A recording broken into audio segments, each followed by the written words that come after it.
Guys, I got nothing for that. I got nothing for that one. I don't know where that came from. I don't know where that was, but I just watched it for what, 4 hours tonight. Washington was the better team. Like, this isn't even a situation where, like, oh, we won, but it doesn't really mean anything. Like some people were saying about that first Oregon game. No, no, no, no, no, no, no. This was the better team controlling almost the whole game and winning because they're better. And I can't believe that I'm sitting here saying that right now, but the Huskies are better. That is the only logical conclusion that anybody can have about these two teams at this moment. 34-31, and I'll tell you, in order to get to that score, Oregon needed a bogus no call on their secondary holding. They needed a bogus pass interference call right before the end of the first half. And they needed their pseudo desperation, practically fluky Hail Mary play at the end of the second half. So this game had potential to be a boat race in Washington's favor, and the NCAA wouldn't let it happen. But point is, this was the better team. And the way Oregon's been playing lately, that is no small thing. So I don't know where this is going now. Obviously, Washington is in the playoff. Obviously, Washington is going to be taking on one of the big dogs now. I don't know where this goes from here, but all bets are off. All bets are off right now because the way this team played, it feels like they could beat anybody. Oregon had been historically dominant for almost 2 months. And then we just roll in there on a neutral field and kind of whip them. It's 10-0. It was 20-3. And I know Oregon took a lead in the fourth quarter briefly, very briefly. And there was definitely some shaky moments there. But I don't think anybody can watch that game and come to any other conclusion than the Washington Huskies are better. They're really, really good right now.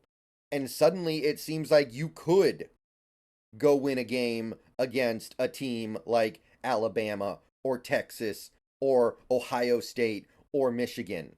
I didn't think that at all before this game. Now I'm like, wait a minute, what do we really have here? So I want to give a huge shout out to the defense. I want to give a huge shout out to this defense. They played amazing, and they played so much better than I was expecting. Yes, that last play on defense was awful.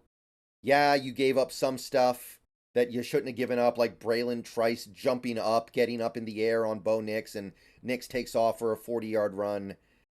But you start the game 3 and out. Next drive, 3 and out.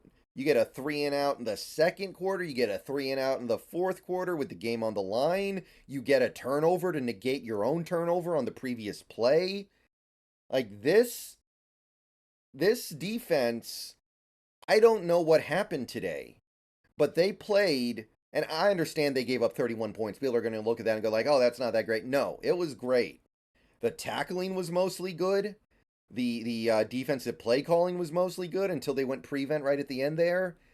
I'm in shock that Asa Turner was that big of a deal. And honestly, I don't really think that Asa Turner is that big of a deal. Like, to me, Asa Turner's a nice player, nice piece of this defense. But to be perfectly honest, I look at this defense and I go, I don't know where this came from. I don't think it's just as simple as, oh, we got a couple of players back. They just played above their head.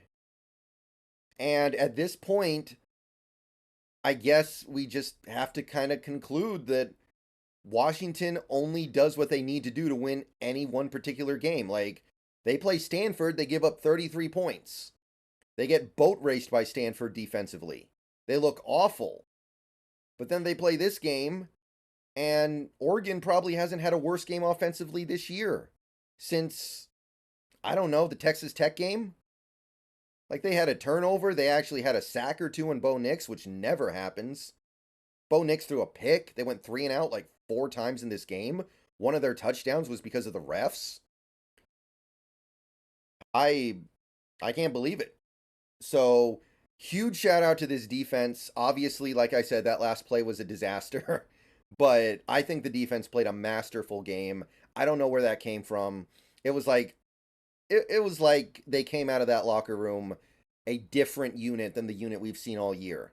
And in fairness, they've played really well in the fourth quarter for the last several games they played, but I didn't think they had this in them. Like, to me, I look back at the games we played against teams like Utah, and I'm like, where was this? Offense, Dylan Johnson, my God, like Dylan Johnson, that's something special. And I'm hoping he comes back next year at this point because I know he's not really a ballyhoo draft prospect. So hopefully Dylan Johnson comes back and can be part of this offense next year because that is something that I didn't think we were going to have this year. And he's been great. He had an awesome game, pounding the ball in from short distance, pounding out short yardage. I know he tripped a couple of times, but the blocking was absolutely remarkable. I I got to give it up to Dylan Johnson. I got to give it up to this offensive line. I think the offensive line played a really good game. The Fatanu looked great. The run blocking was rock solid. Penix got pressured very rarely in this game. Give it up to the receivers. McMillan contributed positively. Polk had a nice game. Odunze always does Odunze stuff. He always does his thing. Shout out to Culp. He had a big, I think, momentum flipping catch in that fourth quarter when things were going badly for this offense. And then he caught a pass over on the left side and took it for a first down, and it felt like the game flipped from there. Like, everything felt different after that moment. So I know it's just one play, and he didn't have big numbers, but that play stands out to me. Just really, really special stuff from those guys. Now, Penix, I got to be honest, there was a point in this game where I was wondering. I was wondering about Penix. He hadn't played that well. He'd been carried a little bit by his rushing attack. The defense was outperforming the offense. I was like, okay, Mike Penix, who are you? Mike Penix, what are you really? Are you a product of the system? Are you playing hurt? Or are you actually that guy?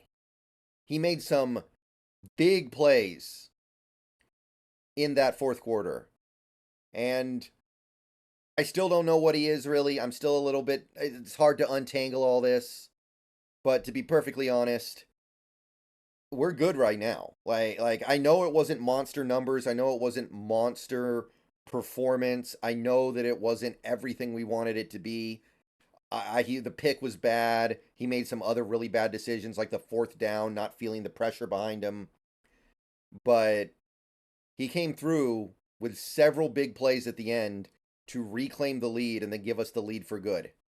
And obviously this game is more about the rushing attack than him, but he has a part in that too. Some of the runs were his. He had a couple nice runs in this game. You don't see that from Penix all that often. So we got more games to play. Obviously, Washington is now going to make the college football playoff. We win the last ever Pac-12 game, the last ever Pac-12 championship, and I could not be more happy. This season is a success at this point for me. I just wanted to make the playoff. If we can actually get in the playoff and do anything, that's just bonus for me. So, DeBoer, awesome work this year. Awesome stuff. You got the guys up exactly as much as they needed to get up. And no more. And we've been doing that for 2 months now. And it doesn't make a lot of sense. I don't know where that performance was, but winning is a habit. Winning is a habit. And right now, the Huskies have a habit of winning. That's the bottom line. So, congratulations to everybody involved here. I'm not really upset at anybody right now. I think we just played a beautiful, excellent game. You don't win from double-digit underdogs. What was it, 9.5?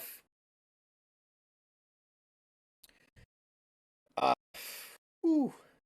And I'm just going to go ahead and say this at the end of the video, and I'm going to end it.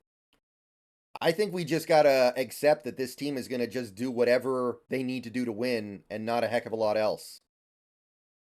Like, this team is going to do whatever it takes to win, and they don't really care about the rest of it. That's the only way this makes sense.